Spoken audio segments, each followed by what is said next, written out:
आपसे ये एक चार्ट बनाया सर मैंने आपके लिए कि कौन से सेक्शन में कब मुझे अपना ऑडिट कराना है sir.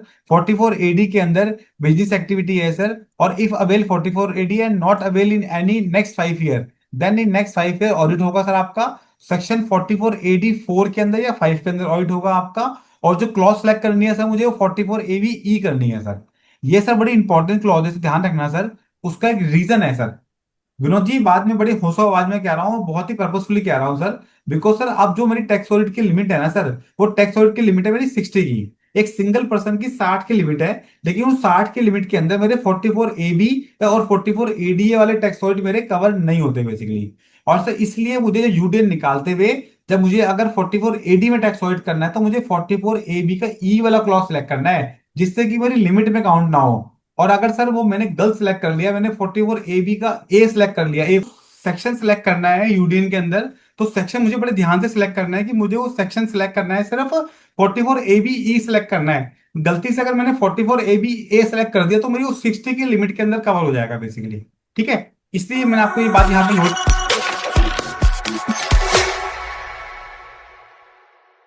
Okay. Hmm. Good evening, everyone. A very warm welcome to all of you to another insightful session by the Compliance CA. आज का टॉपिक हम सब प्रोफेशनल के लिए काफ़ी इंपॉर्टेंट है। डिकोडिंग टैक्स ऑडिट 2026, की changes, practical issues and audit insights. Tax audit सिर्फ एक कंप्लायंस रिक्वायरमेंट नहीं है। प्रैक्टिकली देखें तो टैक्स ऑडिट के थ्रू हम financial reporting, tax compliance, disclosure और प्रोफेशनल रिस्पॉन्सिबिलिटी, इन सबको एक साथ डील करते हैं। और स्पेशली जब प्रोविजन, रिपोर्टिंग रिक्वायरमेंट और प्रैक्टिकल इंटरप्रिटेशन में चेंजेस आते हैं, तो एक प्रैक्टिसिंग प्रोफेशनल के लिए सिर्फ लॉ को रीड करना सफिशिएंट नहीं होता। हमें समझना होता है कि ग्राउंड लेवल पर इसका एक्चुअल इम्पैक्ट क्या है, ऑडिट के टाइम किन पॉइंट्स पर दिक्कत आ सकती है और हम अपने क्लाइंट्स को बेटर कंप्लायंस के लिए कैसे गाइड कर सकते हैं। इसी प्रैक्टिकल पर्सपेक्टिव को समझाने के लिए आज हमारे साथ एक बहुत ही अच्छी पर्सनैलिटी हैं। It is my pleasure to welcome CA Sangam Kumar Agarwal. CA Sangam Kumar Agarwal is a practicing chartered accountant with more than 15 years of experience in tax assessment, tax consultancy, finance, and business advisory. He is a fellow member of ICAI and has also pursued commerce, law, or diploma in information system audit. His contribution to the profession goes much beyond his own practice. He has served as a secretary of NIRC of ICAI during 22-23 and is currently a regional council member. He has been actively associated with various ICI committee professional initiatives and has also contributed significantly in organizing professional programs for the fraternity.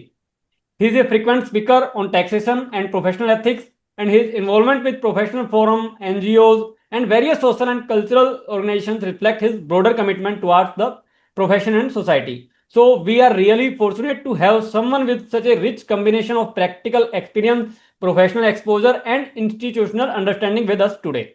Sir, on behalf of the compliance CA and everyone attending this session, I extend a very warm welcome to you and all the participants. I would request you to stay with us throughout the session because today's session is not just about knowing the changes but about understanding their practical implication in our day-to-day professional work. So without taking much time, CA Sangam Kumar Gawal sir, over to you. Thank you so much, Vinod ji, and a very good evening to all of you, all the participants, and special thanks to Vinod Jagra ji for organizing this webinar for the welfare of all of us, basically. And friends, I want to let you know that I am not a tax audit expert, basically. I am a student of law. Still, I am a student of law. Daily, I am learning some new things when I study law, study income tax. I daily read something new. So today, it is a discussion between you and me कि how we can do our tax audit in a best possible manner, when to do, when not to do. We all think we discuss in detail. I promise you all, sir, if next 1 hour you are with me and you are actively with me, you don't have any kind of query in tax audit basically. So this is my main motto that हम सब मिलके अपने tax audit को best कैसे कर सकते हैं और कैसे इसको हम आगे लेके जा सकते हैं बेस्ट कंप्लाइंस के लिए। बिकॉज सर हमें कहीं ना कि हमें क्या देखना है कि हम कैसे क्लाइंट को बेस्ट सर्विसेज दें जिसके अंदर हम उसको बेस्ट कंप्लाइंस करके दें बेसिकली, और साथ में क्या हम वैल्यू एडिशन कर सकते हैं। समटाइम्स सर हम में से बहुत सारे प्रोफेशनल हैं जहां पे टैक्स ऑडिट की रिक्वायरमेंट नहीं होती, बट उसके बाद भी हम उसका टैक्स ऑडिट कर देते हैं। तो उस केस में क्या है सर, वो लीगली अलाउड नहीं है। आप लीगली किसी भी एसआईसी का टैक्स ऑडिट नहीं कर सकते अनटिल अनलेस उस पे टैक्स ऑडिट अप्लीकेबल है। सही, टायर 2 टायर 3 सिटीज में ये एक प्रैक्टिस चल रही है। लोग just due to giving extended due date, या जस्ट की बैंक से लोन चल रहा है उसको साइन बैलेंस शीट चाहिए, इस चक्कर में having so many reasons for that. But sir ICI का ऑलरेडी कोड ऑफ एथिक्स में एक डिसीजन आया था कुछ साल पहले, जिसमें ये बात साफ रूप से कही गई थी कि अगर किसी क्लाइंट के ऊपर टैक्स ऑडिट एप्लीकेबल नहीं है, और अगर किसी सीए ने उसका जबरदस्ती टैक्स ऑडिट कर दिया विदाउट टैक्स ऑडिट एप्लीकेबिलिटी, तो it is a professional misconduct. तो प्रोफेशनल मिसकंडक्ट की कैटेगरी में काउंट होगा, और आपको कहीं ना कहीं हीट फील करनी पड़ेगी इंस्टीट्यूट की तरफ से। तो कहीं ना कहीं सर हम अवॉइड करें इस तरह की प्रैक्टिसेस। चलो सर हम वापस आते हैं अपने टॉपिक के ऊपर सर, और स्टार्ट करते हैं अपना deliberation sir. I am going to share my PPT.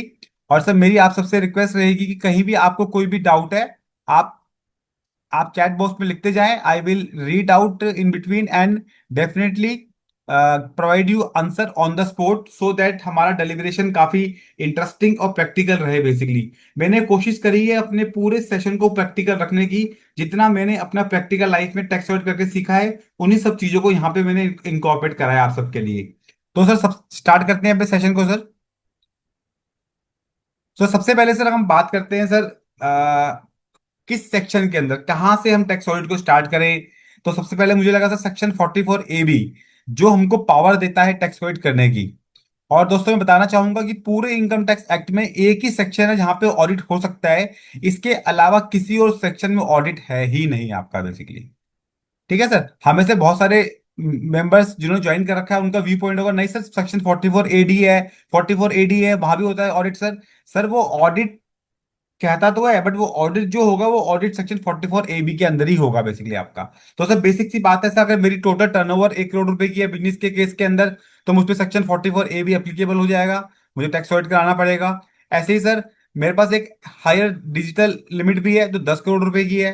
That mean अगर मेरी 10 करोड़ तक की लिमिट है, ठीक है, 10 करोड़ तक की टर्नओवर मेरी अगर बिजनेस के केस के अंदर, ठीक है, बट वहां भी एक लिमिट दे रखी है सर पेमेंट और रिसीट की, कि 5% से ऊपर आपका कैश में नहीं होना चाहिए। हमसे सब कुछ डिस्कस करेंगे डिटेल में, बस एक ओवरव्यू बता रहा हूँ सर मैं आपको हम क्या करने वाले हैं आज के पूरे सेशन के अंदर। ऐसे ही सर प्रोफेशन की 50 लाख रुपए की लिमिट है, जो भी हमारे स्पेसिफिक प्रोफेशन है 50 लाख रुपए तक की लिमिट तक, अगर 50 लाख रुपए से ऊपर की उनकी टर्नओवर है तो उनको टैक्स अवॉइड कराना है बेसिकली। ऐसे ही सर हमारा एक बिजनेस है आपका 44 ए का ट्रांसपोर्टेशन वाला, 44 डबल बी, 44 ट्रिपल बी, ठीक है सर, उनकी सबकी अपनी लिमिट है। ऐसे ही सर 44 ए डी ए, अगर आपने जो प्रॉफिट डिक्लेयर करा है वो लेस देन 50% डिक्लेयर करा है तो आपको टैक्स ऑडिट कराना है सर। ऐसे ही section 44 A D 4, section 44 A D के अंदर अगर आपने 44 ए डी ऑप्ट कर लिया, और अब आप 44 ए डी के अंदर आईटीआर फाइल नहीं कर रहे हैं, तो फिर आपको क्या कराना है, आपको अपना टैक्स ऑडिट कराना है। ठीक है सर, और आपकी टोटल इनकम क्या है sir, total income maximum amount charge not chargeable to tax से क्या है सर, ज्यादा है। ठीक है जी, ये एक बड़ी इंपॉर्टेंट बात है दोस्तों कि मेरी जो अमाउंट है it is more than maximum amount not chargeable to tax. मतलब आज के डेट में 4 लाख रुपीज की लिमिट है। अगर मैं न्यू टैक्स रिजीम में आईटीआर भरता हूँ, तो अगर 4 लाख रुपए से ज्यादा की मेरी इनकम है, और लास्ट ईयर मैंने 44 ए डी ऑप्ट किया था, इस बार चाहता हूँ कि बिना 44 ए डी के आईटीआर भरूं, तो मुझको टैक्स ऑडिट करवाना पड़ेगा। बट सर अगर मेरी टोटल इनकम 4 लाख रुपए से कम हो जाती है, मेरी टोटल इनकम 4 लाख रुपए से कम हो जाती है अगर, तो उस केस में मुझको टैक्स ऑडिट कराने की रिक्वायरमेंट नहीं है। तो सर आज का सबसे इंपॉर्टेंट पॉइंट एक तो हमारे बीच में आ गया है सर। अगर लास्ट ईयर मैंने 44 ए डी ऑप्ट किया है इन केस ऑफ प्रोप्राइटरशिप सर, और इस साल मेरी क्या है सर, इस साल मेरी टोटल इनकम 4 लाख रुपए से भी कम है बेसिकली, ठीक है, और आई विश कि मैं 44 ए डी में आईटीआर ना भरूं, ठीक है सर, और टैक्स ऑडिट भी ना कराऊं, तो मैं आईटीआर भर सकता हूं अगर 4 लाख रुपए से कम मेरी इनकम है बेसिकली। तो ये सर एक आज का मूल मंत्र हमारे बीच में आ गया है सर। साथ में सर जो फॉर्म प्रिस्क्राइब है उसके रूल नंबर 6 जी है सर, जो बात करता है कि जो 44 ए बी के अंदर जो फॉर्म फिल करना है हमको, दो फॉर्म है उसके अंदर, 3 सी ए 3 सी बी। ठीक है sir, we know very well sir, 3 C A वहां अप्लीकेबल है जहां पे किसी और एक्ट में आपका ऑडिट हो रहा है। ठीक है, जैसे कंपनीज एक्ट का सर, अगर कंपनीज एक्ट में ऑडिट हो रहा है आपका, पैरेलल टैक्स ऑडिट भी हो रहा है आपका, तो 3 सी ए प्लस 3 सी डी जाएगा आपका। अगर सर किसी और एक्ट में ऑडिट नहीं हो रहा, सिर्फ इनकम टैक्स एक्ट में ऑडिट हो रहा है आपका, तो 3CB प्लस क्या जाएगा, 3CD जाएगा आपका बेसिकली। तो बड़ा क्लियर है सर, सबको पता है इस चीज के बारे में, कुछ नई चीज नहीं है सर ये वाली। आगे चलते हैं सर, आगे काफी बातें डिटेल में डिस्कस करेंगे, इंपॉर्टेंट इंपॉर्टेंट चीजें डिस्कस करेंगे सर। विनोद जी एक क्वेश्चन आता है यहाँ पे, पेनल्टी सर, अगर टैक्स ऑडिट नहीं कराया मैंने तो क्या पेनल्टी लगेगी मेरे ऊपर? जो पेनल्टी से पहले लगती थी वही, कितनी, 1.5 लाख रुपए, या फिर कितनी होती है सर, बताएगा कोई? 1.5 लाख ही बोली जाती है अभी तक तो, अब आगे अगले एक्ट नहीं में नहीं तो नहीं, चेंज हो अभी नहीं, जाएगी। अभी नहीं आ रहा, नहीं नहीं नहीं, जल्दी जल्दी नहीं जाना, हमें धीरे धीरे जाना है बेसिकली सर। ठीक है सर, 0.5% और 1.5 लाख, विच एवरेज हायर, सॉरी, 1.5 लाख या फिर 0.5% ऑफ टर्नओवर, इसमें मैक्सिमम अमाउंट 1.5 लाख तक का लगेगा बेसिकली। तो कह सकते हैं 1.5 लाख तक रुपए की आपकी क्या लगेगी। अगर आपकी आपके अगर 1.5 करोड़ रुपए से ऊपर, मतलब अगर 3 करोड़ रुपए से ऊपर टर्नओवर है आपकी, तो ऑलमोस्ट कितनी लगेगी, 1.5 लाख रुपए की आप पे पेनल्टी लगेगी। तो सर एक डाउट आता है कि सर जो अभी फाइनेंस एक्ट 2026 के अंदर जो इस पेनल्टी को फीस में कन्वर्ट कर दिया गया है, तो क्या ये अप्लीकेबल होगी? तो सर मैं आपको बताना चाहूंगा सर, ये जो चेंज आया है ये आया सेक्शन 428 के अंदर, ये 271B में चेंज नहीं आया। और जो 428 है वो है इनकम टैक्स एक्ट 2025 का पार्ट। और जो इनकम टैक्स एक्ट 2025 है वो टैक्स ईयर 26-27 पे अप्लीकेबल है, मतलब फाइनेंशियल ईयर 1 अप्रैल 26 से 31 मार्च 27 पे। तो दैट मीन जो इस वाले फाइनेंशियल ईयर का ऑडिट हम नेक्स्ट ईयर करेंगे, उसके ऊपर ये जो पेनल्टी है जो फीस में कन्वर्ट हो गई है, वो कितनी है सर? अगर मैंने ड्यू डेट के 1 महीने बाद मैंने क्या किया, टैक्स ऑडिट करा, मैंने 1 महीने तक करा, तो 45,000 रुपए की लेट फीस है। और मैंने 1 महीने के बाद किया अगर, तो 1.5 लाख रुपए की लेट फीस है बेसिकली मेरी। तो अब ये फीस में कन्वर्ट कर दी गई है सर, ये पेनल्टी नहीं रही।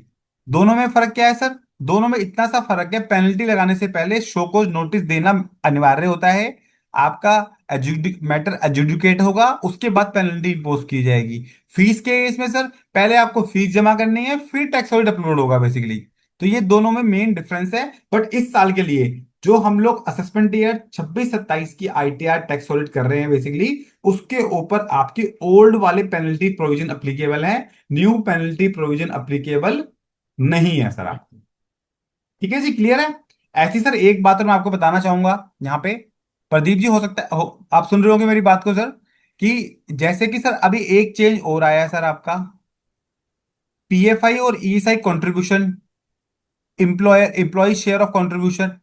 सर पहले क्या होता था सर, पुराने वाले एक्ट के अंदर सर, वो जो कंट्रीब्यूशन था वो हमको अलाउड था अप टू ड्यू डेट और रिस्पेक्टिव एक्ट। जो ESI और PF की जो रिस्पेक्टिव डेट है, अगर उस डेट तक जमा कर दिया एम्प्लॉय कंट्रीब्यूशन, ठीक है, तो क्या होगा, अलाउड होगा। उसके बाद जमा करेंगे तो अलाउड नहीं होगा बेसिकली। ठीक है सर। लेकिन सर इनकम टैक्स एक्ट 2025 में अमेंडमेंट आई फाइनेंस एक्ट 2026 के थ्रू, उसने बोला नहीं, हम क्या करेंगे सर, हम इसको अलाउ कर देंगे till the due date of filing 139(1), जो 139(1) में हमारी ITR फाइल करने की ड्यू डेट होती है, उस डेट तक अगर आपने जमा करा दिया तो हम आपको अलाउ कर देंगे बेसिकली। ठीक है सर। तो ये चेंज जो आया है सर, ये चेंज आया है आपके नए वाले एक्ट के अंदर, ये पुराने वाले एक्ट में चेंज नहीं है।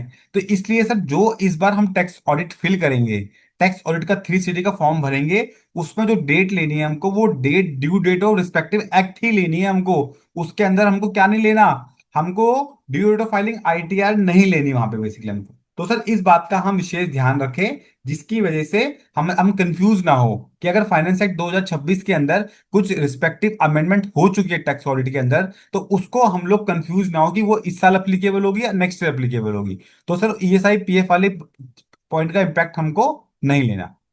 ठीक है सर। आई थिंक क्लियर हो गया पेनल्टी वाला पार्ट सर, आगे चलते हैं सर और समझने के लिए चीजों को।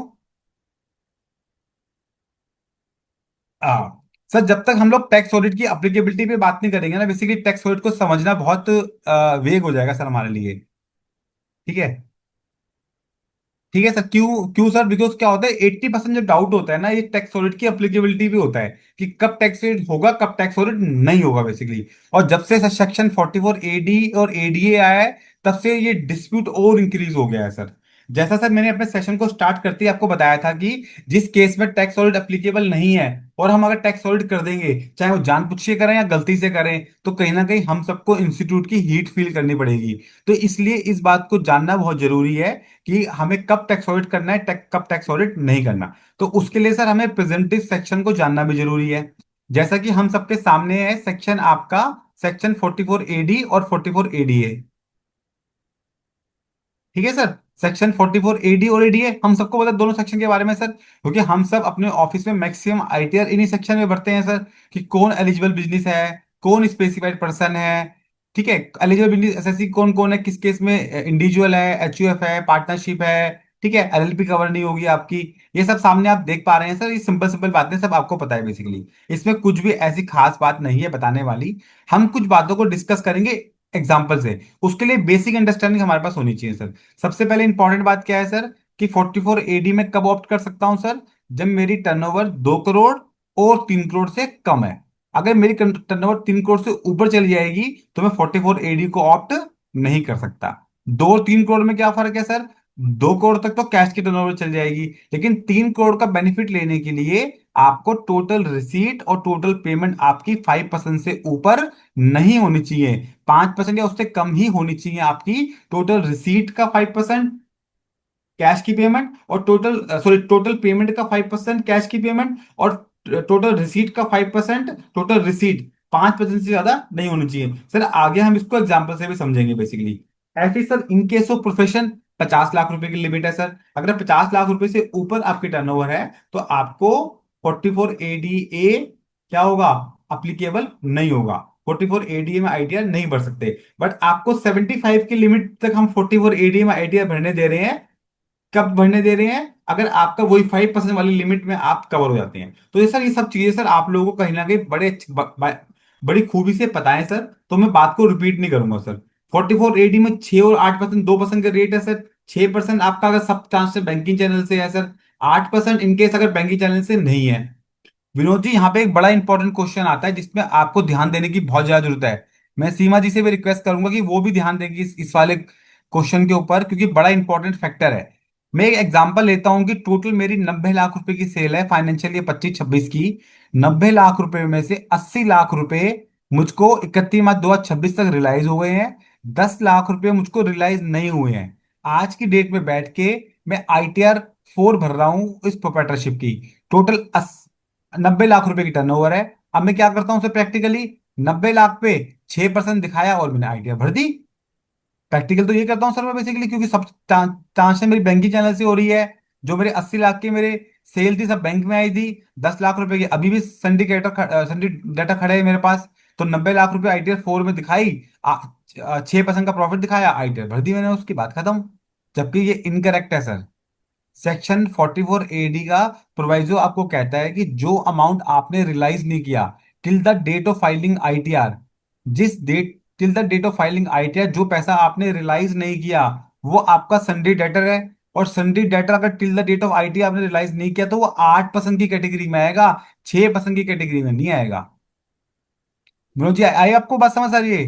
90 लाख की जी टर्नओवर को दो पार्ट में डिवाइड करना पड़ेगा आपको, एक 80 लाख में, एक 10 लाख में। 80 लाख पे लगेगा 6%, 10 लाख पे लगेगा आपका 8%। जो ITR 4 आप भरेंगे उसको दो कॉलम में दिखाएंगे अलग अलग टर्नओवर को आप, क्योंकि वो सन्डे डेटर है आपके और till the date of filing ITR वो रिलाइज नहीं हुए। ऐसा नहीं कि मुझे 31 मार्च तक रिलाइज करने थे, नहीं, उसके बाद भी मुझको आईटीआर भरने तक का टाइम दे दिया कि जिस डेट में मैं आईटीआर भर रहा हूँ। अगर उस डेट तक भी रिलाइज नहीं हुए तो मुझको 8% का रेट उस पर लगाना पड़ेगा, 6% का रेट मुझे उस पर अप्लीकेबल नहीं होगा सर। हम में से बहुत सारे लोग सर अभी भी ये गलती कर रहे हैं। हम क्या करते हैं, लमसम पूरी सेल के ऊपर 6% लगाया और काम खत्म। हम ये एजम्पशन लेके चलते हैं सर, जो पिछली बार के मेरे डेटर थे वो बैंक में आ गए थे, इस बार के डेटर हैं ये भी बैंक में आ जाएंगे। बेटी की पार्टी का तो पूरा काम ही बैंकिंग चैनल से है, तो क्यों उस पे हम 8% का लगाएं। बट लॉ बिल्कुल क्लियर है। सेक्शन 44 AD में बहुत ही क्लियरली प्रोवाइजो में लिखा हुआ है कि संडी डेटर के केस के अंदर जो पैसा रियलाइज नहीं हुआ है उसको अगर वो due date of ITR filing तक रिवाइज नहीं होता तो उस केस में आपको उसको 8% की कैटेगरी में रखना है, 6% की कैटेगरी में उसको नहीं रखना जी आपको। ठीक है सर, क्लियर हो गया। इस स्लाइड एक को छोटी मेरे सी को चीज और दिखा है के बताने का यही पर्पस था। हाँ जी विनोद जी। नंद जी, एक छोटी सी चीज और है जहाँ पे हम्म। इसको सेक्शन को 44 AD को लोग मिसलीड करते हैं। हम्म। जो 44 AD क्या बोलता है कि आपको ना प्रॉफिट आपका जो है वो अगर कैश रिसिप्ट है या डिजिटल रिसिप्ट है तो 8% या 6% तक दिखा दो। अगर उससे नीचे दिखाते हो तो आपको ऑडिट कराना पड़ेगा। तो मेरा हम्म। एक्चुअल प्रॉफिट अगर उससे नीचे है मुझे ऑडिट कराना है, और 8% और 6% है तो मुझे ऑडिट नहीं कराना है, या उससे ज्यादा है। तो लोग क्या सोचते हैं, अगर मेरा बुक्स के हिसाब से मेरा प्रॉफिट एक्चुअल प्रॉफिट मेरा जो है वो 10% बनता है तो भी मैं 8% या 6% दिखा सकता हूँ। आई थिंक हम्म, आपको अगर 10% प्रॉफिट है तो प्रॉफिट आपको एक्चुअली दिखाना है, लेकिन 8% या हम्म। 6% नीचे जाते हैं तो ऑडिट कराना है। यस। ठीक तो कह रहा हूँ विनोद सर? जी, हाँ मैं आपकी बात को थोड़े साफ शब्दों में बताता हूँ इसलिए कि क्या आप कहना चाह रहे हैं।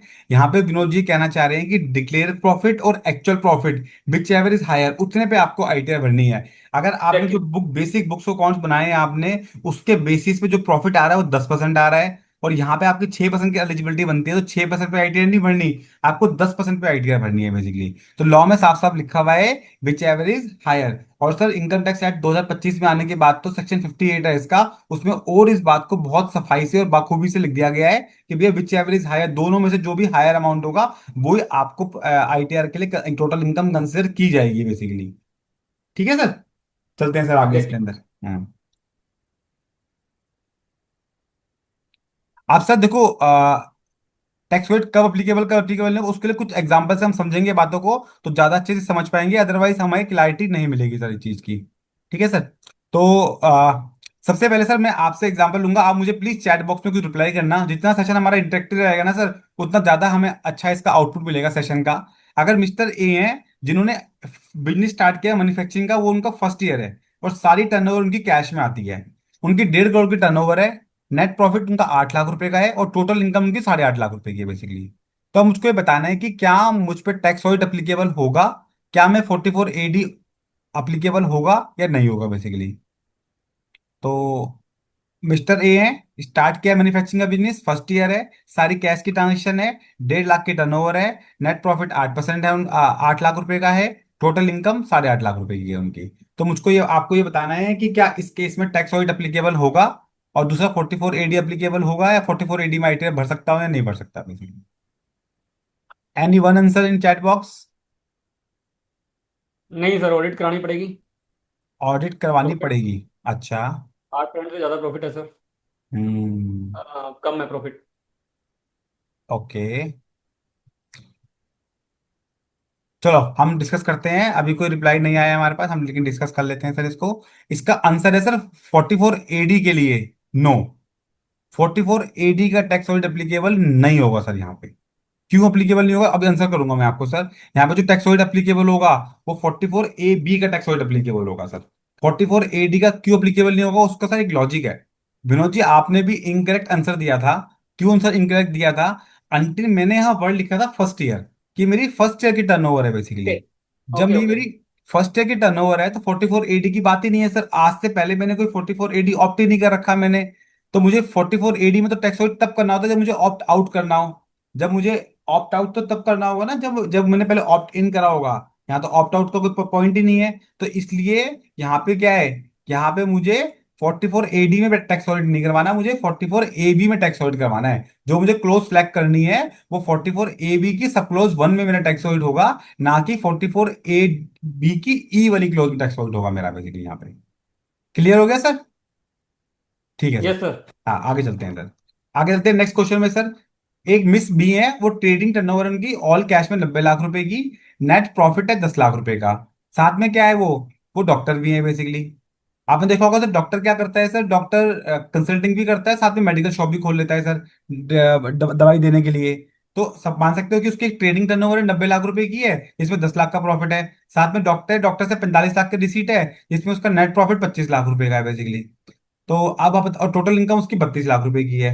ओके, तो अब सर ये बताना है कि मुझको कि इस केस में जो मेरा टैक्स ऑडिट होगा, तो क्या वो मेरा 44 AD में होगा, ADA में होगा, या मेरा बेसिकली AB के अंदर होगा बेसिकली। ठीक है, ये क्वेश्चन है। हो फ्रेंड्स, आपको क्वेश्चन क्लियर हुआ होगा ये वाला? आप पढ़ भी सकते हैं सामने। ट्रेडिंग टर्नओवर आपकी ऑल कैश में 90 लाख रुपए की है। ओके, डॉक्टर से रिसीट है 45 लाख रुपए की, नेट प्रॉफिट है 25 लाख रुपए का बेसिकली।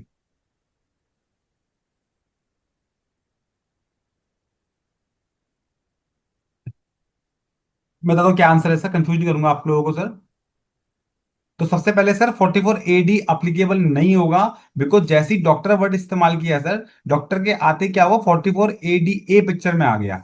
जब 44 AD पिक्चर में आ गया तो उस केस से 44 AD अप्लीकेबल नहीं हो सकता आपके ऊपर बेसिकली, क्योंकि साफ साफ 44 AD में एडी में ये बात लिखी हुई है बेसिकली कि क्या एप्लीकेबिलिटी हो क्या एप्लीकेबिलिटी नहीं होगी।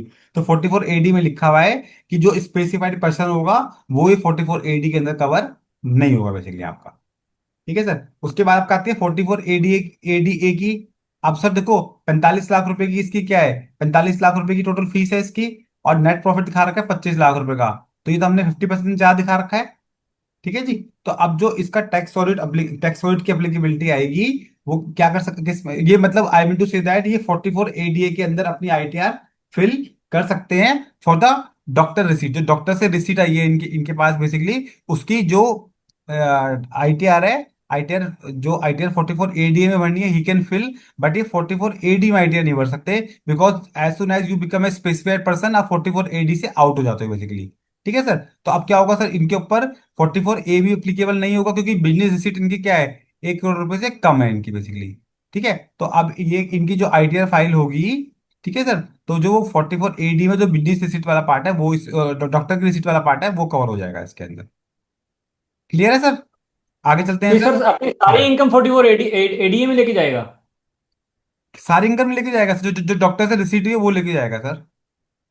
ओके, मतलब हाँ, इसमें सेक्शन दोनों तरह जो डॉक्टर से रिसीट हुई है सर वो 44 एडी में दिखाएगा, और जो उसकी बिजनेस से रिसीट हुई है वो नॉर्मल आईटीआर भर लेगा सर उसके लिए। नहीं, 90 लाख की उसको जो उसको सेल है, वो 44 एडी में नहीं डाल पाएगा? ना नहीं डाल पाएगा सर, क्योंकि सर अच्छा, फोर्टी उसको फोर नॉर्मल एडी बिजनेस में मानना सुनो पड़ेगा। सुनो 44 एडी में जो कंडीशन है उसमें से एक कंडीशन ये भी है कि वो पर्सन स्पेसिफाइड पर्सन नहीं होना चाहिए। अब डॉक्टर हमारा क्या है, सेक्शन 44 डबल ए में स्पेसिफाइड पर्सन है, तो इसलिए हम्म। उसको अलाउड नहीं है 44 एडी लेना। अगर ये नॉर्मल कोई और पर्सन होता तो अलाउड हो जाता basically. Okay sir, thank you. चलते हैं सर आगे। क्वेश्चन नंबर 3 है sir, Miss C, trading turnover all cash 80 lakh रुपए की, नेट प्रॉफिट 4 लाख रुपए का, और टोटल इनकम 3 लाख रुपए की बेसिकली। ठीक है सर। अब मैंने यहां तो लिखा नहीं कि फर्स्ट ईयर है इनका।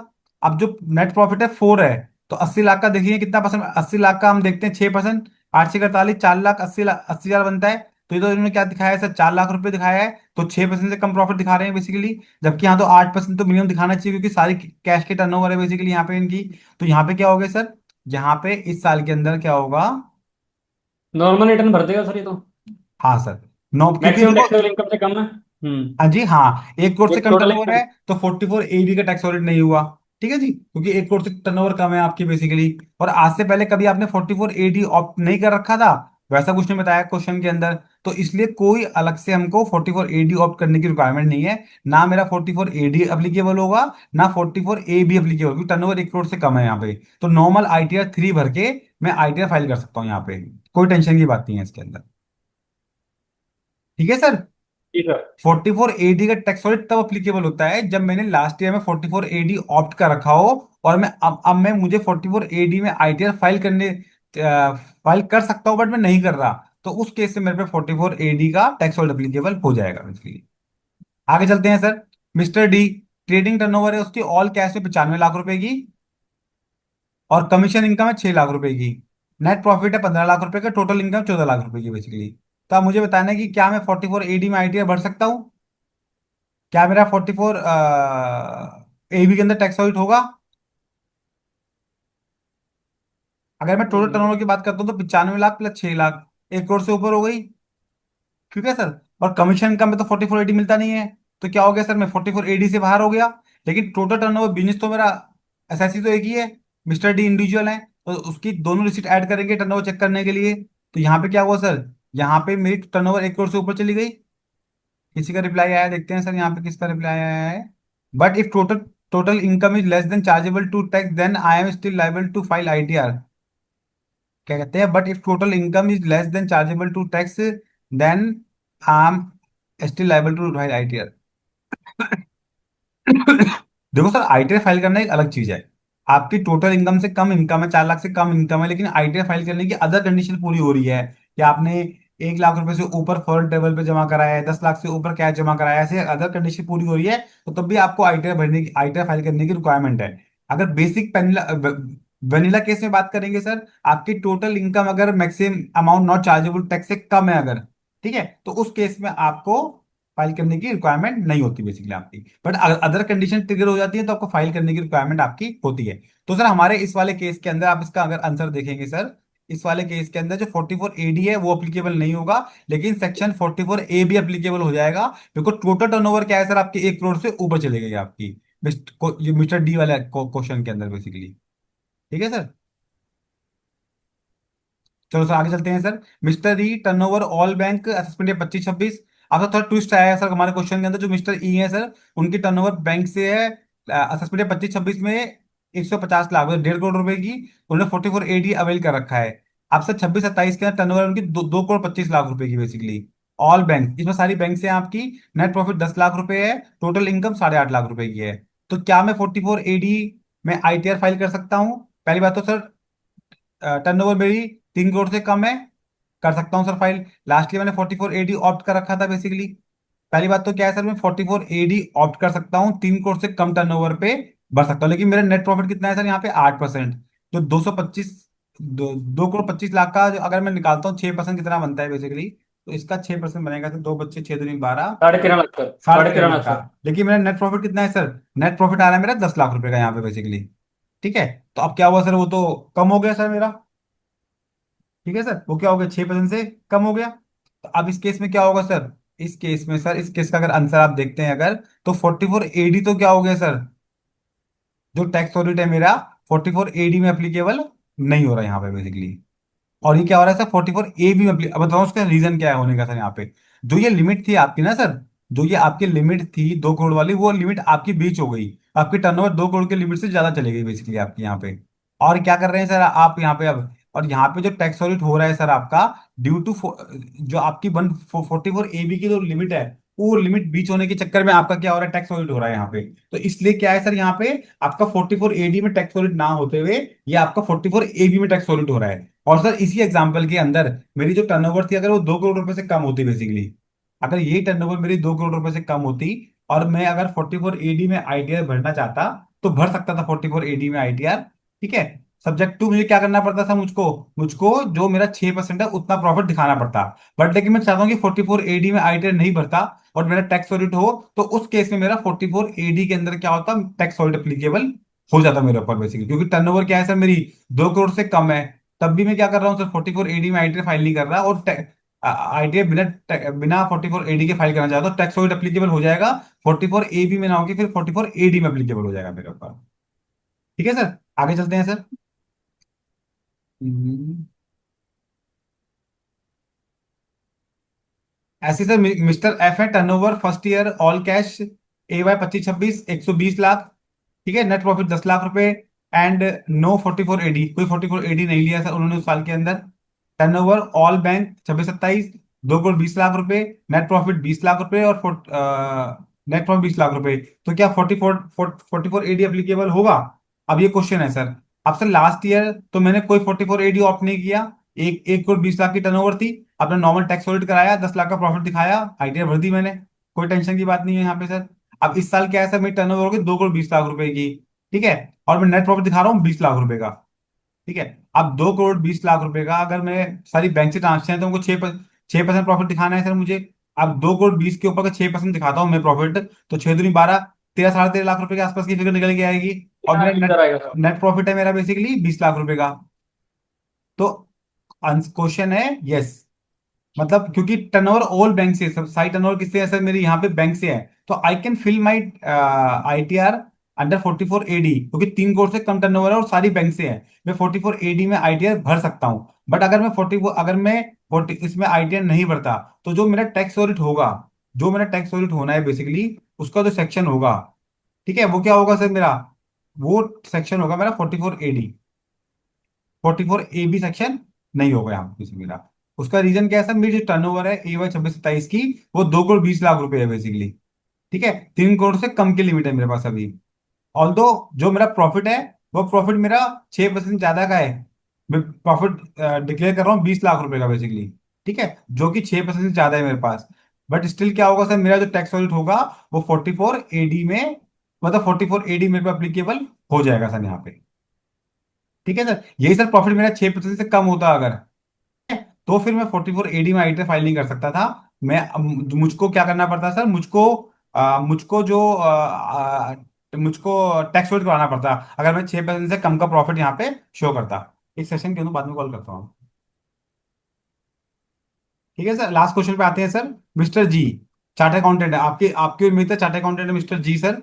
मिस्टर जी जो सीए है, उनकी सारी बैंक से ट्रांजेक्शन है, 60 लाख की उनकी टर्नओवर है, नेट प्रॉफिट 35 लाख रुपए है, और टोटल इनकम कितनी है, 32 लाख रुपए।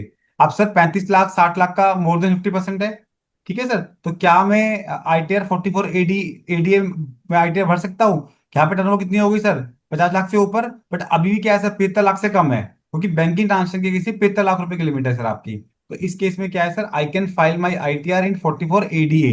44 ADA में ITR भर सकता हूँ, तो मुझ पे कोई अलग से क्या होगा, टैक्स होल्ड एप्लीकेबल नहीं होगा 44 AB वाला बेसिकली, क्योंकि मेरे 75 लाख रुपए से कम टर्नओवर है। यही टर्नओवर सर मेरी 75 लाख रुपए से ऊपर चली जाती है अगर, तो उस केस में मैं नहीं कर सकता था फिर सर। फिर मैं 44 ADA में ITR नहीं भर सकता था, मुझे मैंडेटरी ITR भरनी पड़ती, मतलब टैक्स होल्ड कराना पड़ता 44 AB के अंदर। अब सर एक और बड़ी इंटरेस्टिंग बात मैं आपको बताना चाहूंगा सर, जो एक बहुत बेसिक डिफरेंस है सेक्शन 44 AD और ADA के अंदर सर। 44 AD कहता है कि आपने मुझको अगर ऑप्ट किया, और मुझे आपने ऑप्ट आउट कर दिया आपने अगर, ठीक है, अगर मुझसे बाहर निकलोगे, तो अगले 5 साल तक दोबारा से 44 AD आप ऑप्ट नहीं कर सकते। ठीक है सर, और जिस साल आपने मुझे ऑप्ट किया, उसके अगले 5 साल तक आपको अपनी 44 AD में ITR भरनी पड़ेगी आपको। और नहीं भरोगे 44 AD में, तो आपको टैक्स होल्ड कराना पड़ेगा सर अगले 5 साल के लिए बेसिकली। ठीक है, बट सर ये टैक्स होल्ड कब होगा, जब आपने 44 AD एक बार ऑप्ट कर लिया, उसको ऑप्ट आउट कर दो, तो टैक्स होल्ड होगा। लेकिन सेक्शन 44 ADA बिल्कुल क्लियरली कहता है कि कोई भी स्पेसिफाइड पर्सन, जो स्पेसिफाइड पर्सन है आपका अगर, ठीक है, जो सेक्शन 44 AA के अंदर स्पेसिफाइड है, अगर वो पर्सन है, तो उस पर्सन के केस के अंदर, चाहे अगर उसकी इनकम 50 लाख रुपए से कम है, ठीक है, या उसकी इनकम 50 लाख रुपए से कम है, तो उसको टैक्स होल्ड करवाना ही पड़ेगा। 50% से कम है उसकी इनकम, तो उसको टैक्स होल्ड करवाना पड़ेगा। अगर 50% ज्यादा है, तो 44 AD में भर के कर सकता है। पहले उसने ऑप्ट किया नहीं किया मैटर नहीं करता, every year he need to check क्या 50% से कम प्रॉफिट दिखा रहा है वो। अगर दिखा रहा है 50%, तो उसको टैक्स होल्ड करवाना पड़ेगा। 50% ज्यादा अमाउंट है, तो वो 44 AD ऑप्ट करके अपना नॉर्मल ITR फाइल कर सकता है बेसिकली। तो ये सर इन दोनों सेक्शनों का एक बेसिक स्ट्रक्चर का डिफरेंस है, जो हमको समझने की रिक्वायरमेंट है कहीं ना कहीं यहाँ पे सर। ठीक है सर, आगे चलते हैं सर यहाँ पे। हम्म, एक क्वेश्चन में देख नहीं पा रहा ऊपर का, क्योंकि स्लाइड दिख नहीं रही यहाँ से। कंट्रोल माइनस करूँ, ओहो,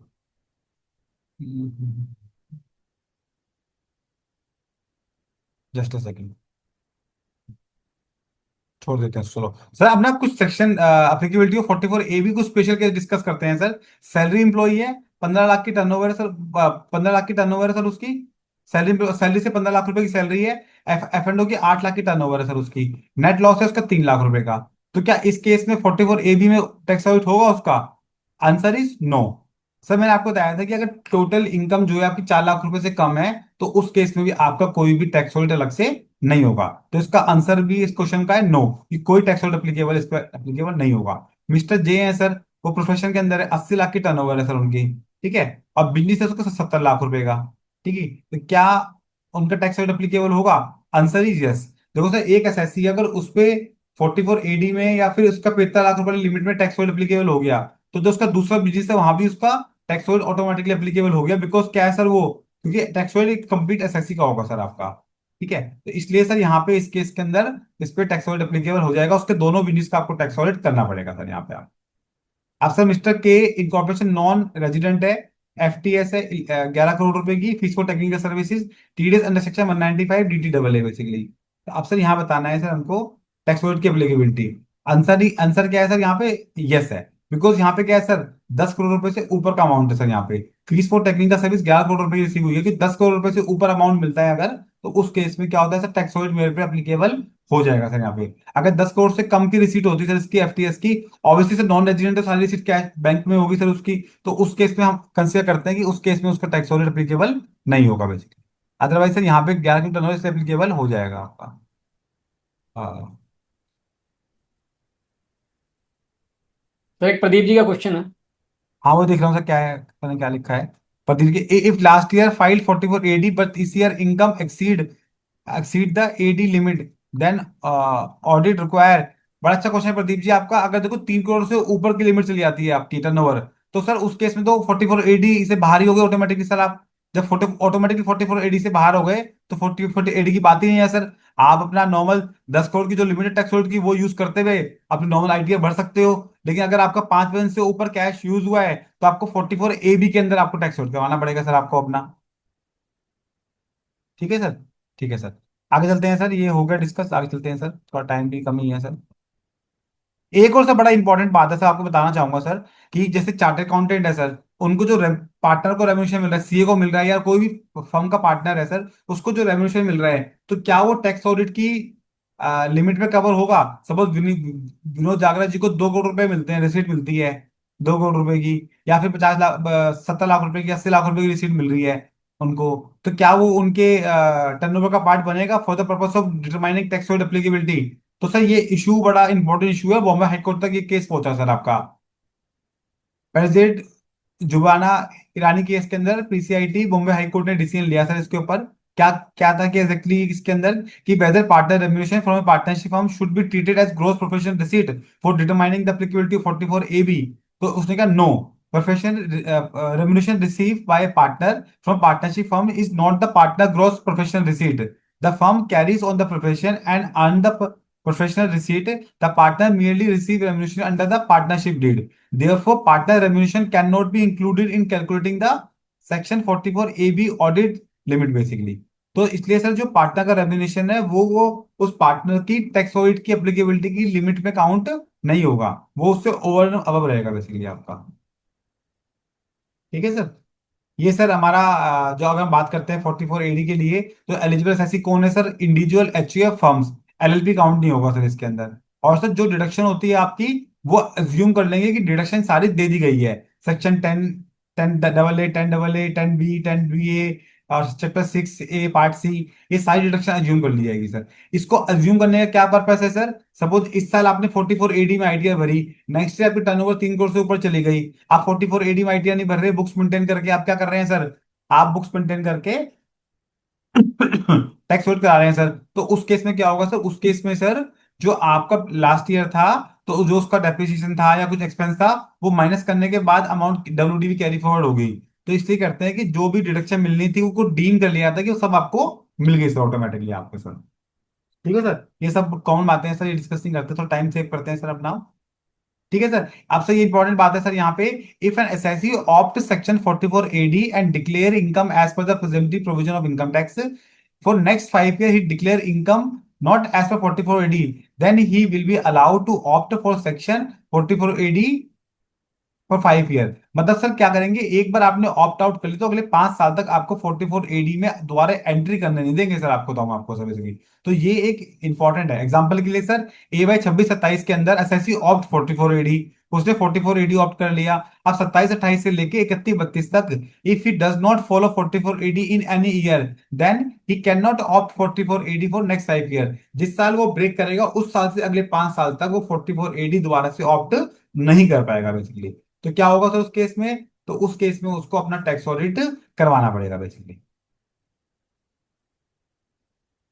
ऐसी सर जब 44 AD की बात करते हैं सर, वहां पे सर एचयूएफ को अलाउ नहीं है सर। 44 एडीए वो आपको इंडिविजुअल को मिलेगा या फर्म को मिलेगा, एलएलपी को भी मिलेगा बेसिकली सर आपका। ये सर रूल 6F है सर आपका, सेक्शन 44AA का, जहां पे डिफाइन कर रखी है कि कौन पर्सन आपका स्पेसिफाइड पर्सन है, और क्या करना है सर आपको 50% मिनिमम प्रॉफिट दिखाना दिखाना है। नहीं दिखाते तो आपको अपना टैक्स ऑडिट करवाना ही पड़ेगा बेसिकली। कोई आप पे लिमिट नहीं है सर आपके पास। ऐसे 6FSI डिफाइन कर रखा है, legal, medical, engineering, architecture, accountancy, technical consultancy, interior decorator, authorised representative, ये सब लोग क्या होते हैं सर? ये सब कवर होते हैं स्पेसिफाइड पर्सन के अंदर बेसिकली। अब सर एक डिस्प्यूट और आता है सर यहाँ पे, जो सेक्शन 44A वो बात करता है कि कौन है स्पेसिफाइड पर्सन। 44AD बताता है कि specified person can file is ITR by showing income 50%।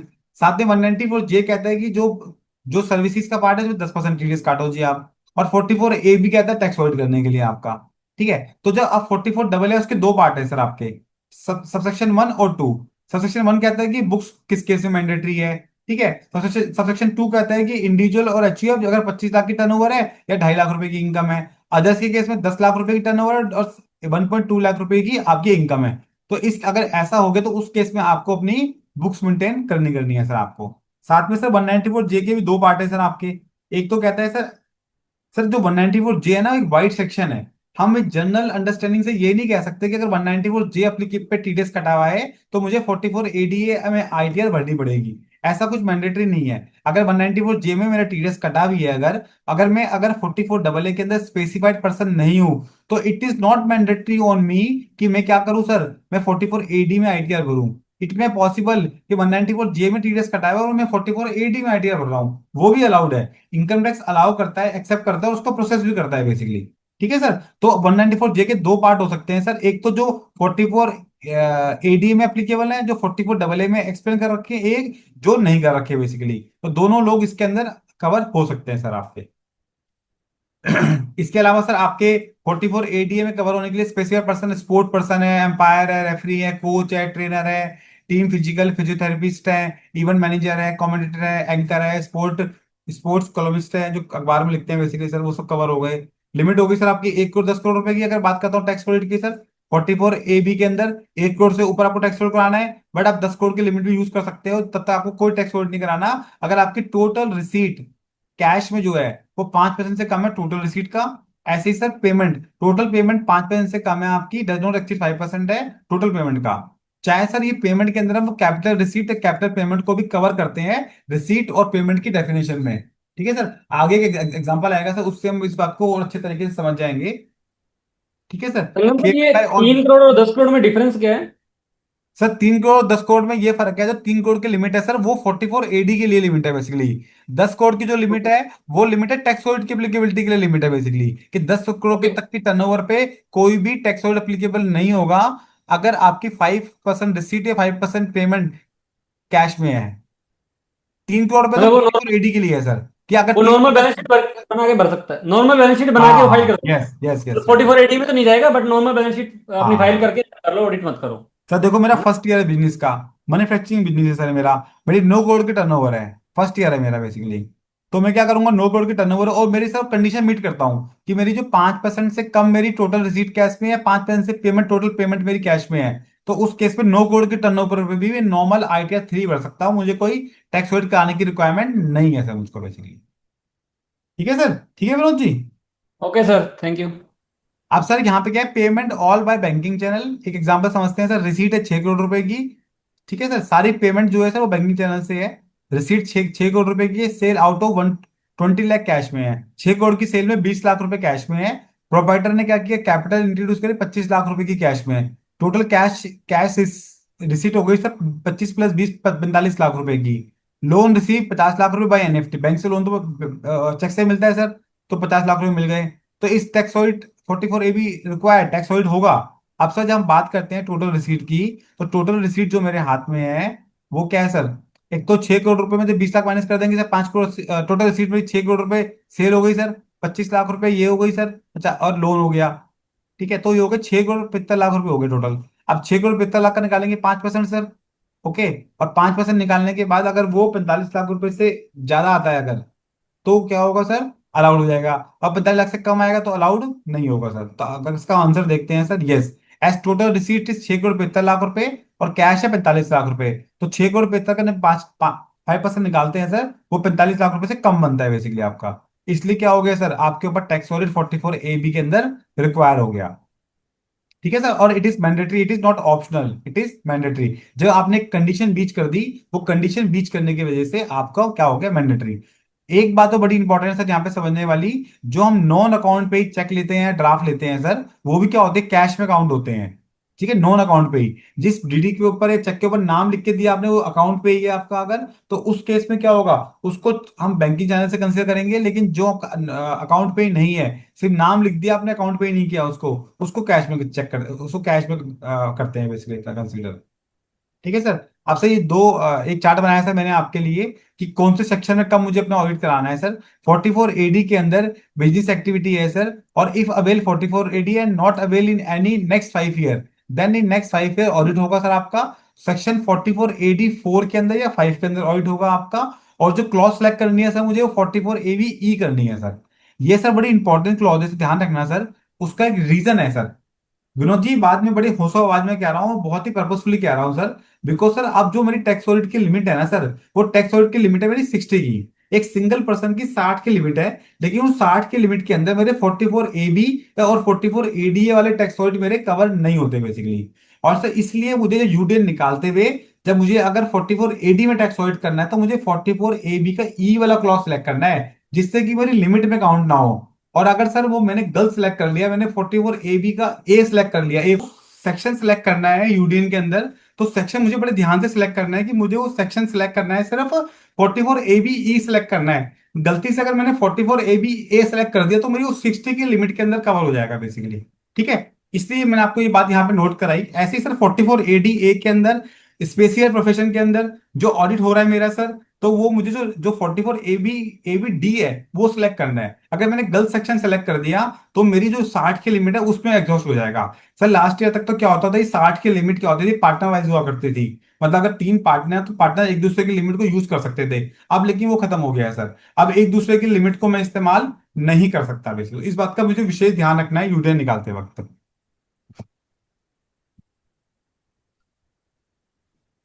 ये सब डिस्कस कर लिया सर मैंने आपसे, आगे चलते हैं सर थोड़ा सा। Are financial statement audited during tax audit property, yes sir. Sir इसमें क्या होता है कि अगर कोई प्रोप्राइटरशिप है, उस पर किसी और एक्ट में ऑडिट एप्लीकेबल नहीं है, तो मैं उसका अगर ऑडिट कर रहा हूं तो मैं उसके एक तरह से दो ऑडिट कर रहा हूं सर। एक तो उसकी बुक्स अकाउंट्स का ऑडिट कर रहा हूं, तो साथ में 3CD इशू कर रहा हूं एक तरह से। यूडीएन मुझे एक ही निकालना है। इन case of private limited company, अगर मैं उसका स्टैच्यू ऑडिट भी कर रहा हूँ और टैक्स ऑडिट भी कर रहा हूँ, तो दो यूडीएन निकालने हैं मुझे, एक स्टैच्यू ऑडिट का, एक टैक्स ऑडिट का। बट लेकिन अगर किसी में नॉन स्टैच्यूरी कॉर्पोरेशन का या नॉन कंपनी का टैक्स ऑडिट कर रहा हूं, तो ऑडिट तो मेरा एक निकलेगा, लेकिन उसकी बैलेंस शीट को मुझे ऑडिट करना है, साथ में 3CD को भी सर्टिफाई करना है उस केस के अंदर मुझे। ठीक है सर। और sir what is the due date of furnishing tax audit report? You all know sir, 30 सितंबर लास्ट डेट है टैक्स ऑडिट रिपोर्ट को सबमिट करने के लिए। और उसके एक महीने बाद तक हम आईटीआर फाइल कर सकते हैं बेसिकली। ऐसा मैंने आपको बताया sir, there is unlimited tax और no, there is no unlimited, 60 की लिमिट है सर, वही पर पर्सन वाइज है। मैं अपने पार्टनर की लिमिट को बोरो नहीं कर सकता, लिमिट को यूज नहीं कर सकता, मेरे को 60 ही टैक्स ऑडिट करने हैं basically. Can the auditor qualified tax audit report? Yes, very important sir.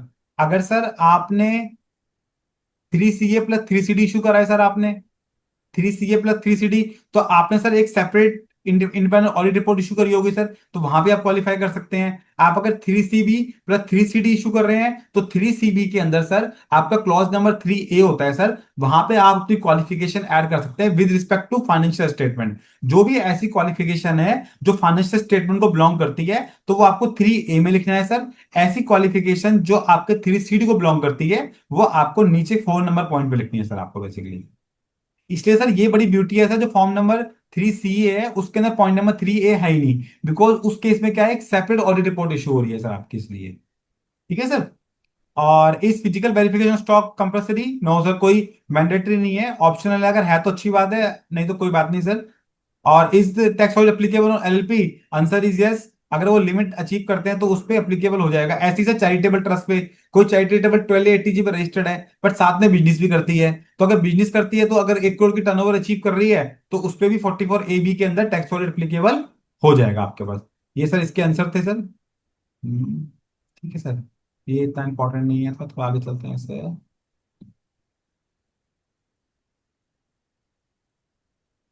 ये डिस्कस कर लिया सर कि अगर हम लोग क्या कर रहे हैं सर, जो टैक्स ऑडिट कर रहे हैं सर, 3CB कर रहे हैं, तो हम जो जो क्लोज होगी उसकी ए से ई में करेंगे, निकालेंगे सर। और 3CA के केस में कंपनी का केस है तो हम थर्ड प्रोवाइजर के अंदर निकालेंगे, यूडीएन निकालेंगे और उसी में ऑडिट करेंगे। मतलब जब हम 3CD फाइल करेंगे उस पर क्लॉज सेलेक्ट करते हैं तो थर्ड प्रोवाइजर वाली क्लॉज सेलेक्ट करेंगे सर उसके अंदर ना हमें। और ऐसे यूडीएन निकालते हुए क्लॉज का ध्यान रखेंगे सर यहाँ पे हम। ठीक है सर, ये छोड़ सकते हैं सर एक बार। ये सर हमारा 43BH सर, जो हमारा एमएसएमई वाला पॉइंट था, जो क्लॉज नंबर 22 हमारी अमेंड हुई थी 28 मार्च 2025 को। ठीक है सर, जिसमें उसने बताया कि जो आपको अमाउंट को किस तरह से लिखना है। फर्स्ट नंबर पॉइंट में आएगा amount of interest inadmissible under section 23 of MSME act basically. Total amount required to be paid to micro और small enterprise as refer to section 15 of MSME act, of amount to in above amount paid up to the time given under section 15, कि कितना amount है out of the above. पहले आपको बताना कि total amount कितना, कितना रिक्वायर्ड टू बी पेड, कितना अमाउंट पे करना है एमएसएमई को, उसमें से कितना पे कर दिया आपने और कितना नहीं पे करा आपने। जो नहीं पे किया होगा वो 43BH में आपका डिसअलाउंस हो जाएगा। तो ये सर आपका चेंज आया था इस क्लॉज के अंदर, तो मैंने वो चेंज आपके सामने लेके आया हूं, उसको दो पार्ट में डिवाइड कर दिया सर इन्होंने। अब इसको गाइडेंस नोट के अंदर भी इसकी पूरी क्लैरिफिकेशन दे रखी है सर आपकी अब। ठीक है, क्लॉज नंबर 26 से amend for allowability of disallowance under section 43 in the last year. Clear हो गया सर ये तो ऑलरेडी। ये 43B in respect of sum refer this this this this this same चीज सर बोल दी पहले बताई मैंने आपको 43 BH के बारे में। हम्म, ठीक है सर, मैंने एक बात का और ध्यान रखना है सर, कि जैसे ही हम कोई भी टैक्स ऑडिट का असाइनमेंट लेते हैं सर, हमें क्या करना है सर, पहले एक लेना एंगेजमेंट लेटर सर आपको। Firstly you need to take one engagement letter. एक क्वेश्चन आया सीमा जी का, इस tax audit of business whether loan received in personal capacity as consider for 269 SS and 269 T। देखिए मैम, जो सीमा जी जो आपने वो लोन लिया है वो आपकी बुक्स ऑफ अकाउंट्स का पार्ट बना नहीं बना। देखो, इट यू कैन से कि सर जो वो लोन आया था वो पहले मेरे सेविंग अकाउंट में आया, फिर सेविंग अकाउंट से पैसे मैंने करंट अकाउंट में ट्रांसफर कर दिया और फिर मैं बिजनेस में इस्तेमाल कर लिया। ठीक है, तो सर ऑब्वियसली वो बिजनेस के लिए माना जाएगा और पेनल्टीज एप्लीकेबल होगी। लेकिन आपके वो पैसा सेविंग अकाउंट में आया, पर आपने उस पैसे को बिजनेस में कहीं इस्तेमाल नहीं किया, ना बिजनेस में ट्रांसफर करना, ना उसको बैलेंस शीट का पार्ट बनाया आपने। वो आपके पर्सनल अफेयर्स का पार्ट रहा बेसिकली। तो उसमें वो क्या होगा, वो आपके बिजनेस बुक्स का पार्ट नहीं आएगा बेसिकली। ठीक है, लेकिन फिर भी यहाँ पे एक डायलेमा रहेगी कि जो सर वो लोन लेना देना जो है, वो ऐसा नहीं कि सिर्फ बिजनेस की ट्रांजेक्शन के अंदर ही वॉइड ऑफ इश्यू है। वो क्या है सर, अगर आपने लोन किसी भी कैपेसिटी में लिया है और वो कैश में लिया है आपने लिमिट से ऊपर, तो वो कहीं ना कहीं आपके केस में 269 S या T वाली पेनल्टी एप्लीकेबल हो जाएगी। ठीक है, तो सर मैं आपको बताता हूं कि कोई भी टैक्स ऑडिट आप लेते हैं तो सबसे पहला काम आपको करना है, उसका एक इंगेजमेंट लेटर लेना है सर आपको। उसके साथ जब टैक्स ऑडिट फाइनल करेंगे उससे पहले आपको लेना है MRL।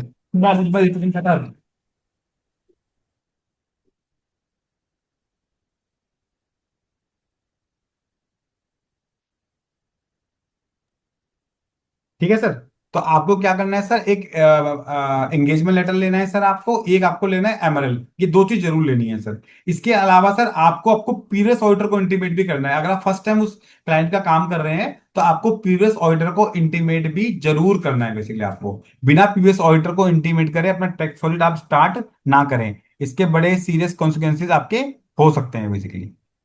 ठीक है सर, थोड़ा आगे चलते हैं सर। दो तीन चीजें मैंने आपके लिए और रखी है, इंपॉर्टेंट चीजें बताने के लिए आपको सर मैंने। हम्म, हाँ, क्लोज नंबर 18 इजी है तो